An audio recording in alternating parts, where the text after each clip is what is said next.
Здравейте и добре дошли в новото видео на канала. Днеска мисля да направя една кратка ретроспекция. Измина един месец откакто спазвам дигитална хигиена и дигитален детокс.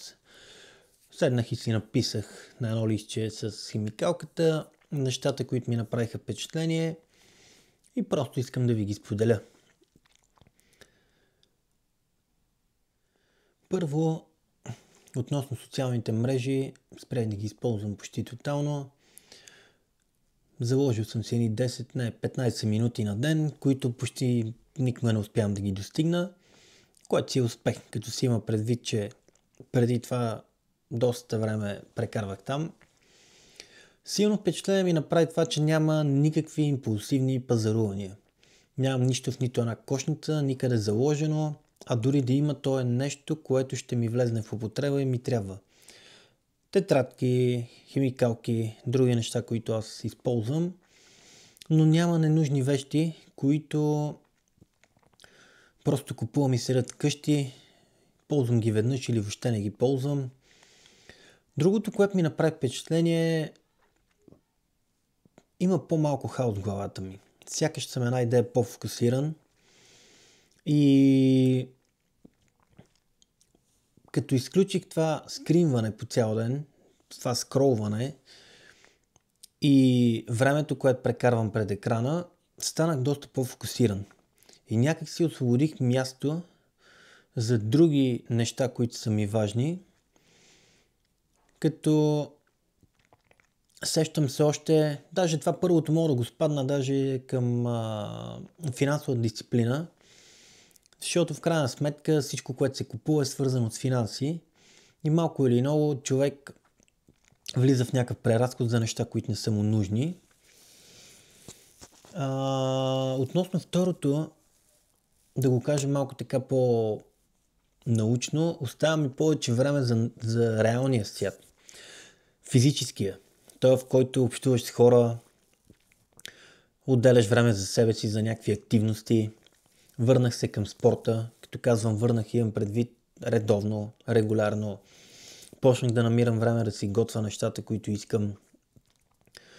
И определено съм доста по-фокусиран, за да мога да си изпълнявам всичките тия ангажименти с умисъл и осъзнато. Друго обаче, което ми направи впечатление, махнахме дзяпането в телефона, обаче това нещо се прехвърли върху един сериал, който гледам сега. И като изключиме последните 3 дена, в които сериозно прекалих с висенето пред екран, мисля, че се справям доста добре, но това не ми допада като цяло. Затова ще помисля сериозно как да премахна дори гледането на филми, не заради друго, ами заради облъчването от екрана. Ще ми се и това нещо да го отработя, така че ще седна и ще го помисля с какво да го заместя. Обикновено това се случва гледането на филми след работа, като се изготвя, като хапна, като спортувам. И в тия моменти всички сме изморени, аз особено, не знам за вас. И единственото нещо, което ми се прави е да лежа и да гледам нещо.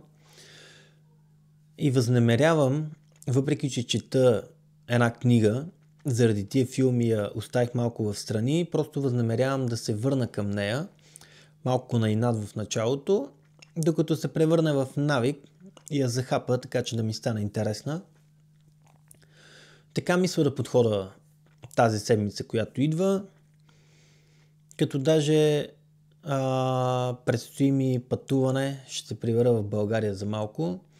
Аз като съм там изобщо не пипам никакви телефони, просто нямам нужда от тях. Някакси се наслаждавам на престоя си с моето момиче, с близките ми хора. Така че мисля, че ще успея да използвам този момент като начален тласък, да захапя тази книга. Така че като се върна и поема отново по пътя на ангажиментите, навика вече да е създаден. И да изключа тия филми, които не че ми пречат, ама не виждам особен смисъл и нищо положително не ми носят. Един друг плюс, който наблюдаваме, аз имам проблеми с съня повече от 10 години. Работил съм нощно време около 9 години И там създадох много вредни навици с обратен, т.е. обърнат режим. Спиш през деня, работиш вечер. Много трудно ми беше да се върна към това да ставам рано и да си лягам на време. Между другото, отнеми 3 до 4 години, за да се превърне в навик и тялото ми да дава сигнали, както трябва да ги дава. Тоест, вечер да ми дава сигнал, че ми се спи, вместо да ме разсъмва, и съответно сутрин да ми дава сигнал да ставам, вместо да си лягам. Та съня ми определено се подобри. Не много, но спа малко по-дълбоко. Една идея по-дълго време. И това лично на мене много ми харесва, тъй като аз много дълго време, дори сега, когато не работя по заведенията, не можех и продължавам да не мога, не знам това доколко време ще работи, продължавам да не мога да намеря начин да се наспивам. Отдавам го на това, че умът ми е много буден и непрекъснато мисля някакви неща, те минават през емоциите и вероятно тялото ми просто си ляга напрегнато заедно с главата ми и така се буда сутрин и затова не спа спокойно. Продължавам с медитациите почти всеки ден. Може би това да има някаква роля, да оказва някакво положително влияние. Обаче не знам още. Ще го изпитам и този месец и ще видим резултата какъв ще е. Но ако е положителен, вероятно аз ще се фокусирам доста там, защото когато се наспивам, съм доста по-продуктивен. С две думи, това беше всичко за това видео. Една кратичка ретроспекция, няколко важни точки за мен.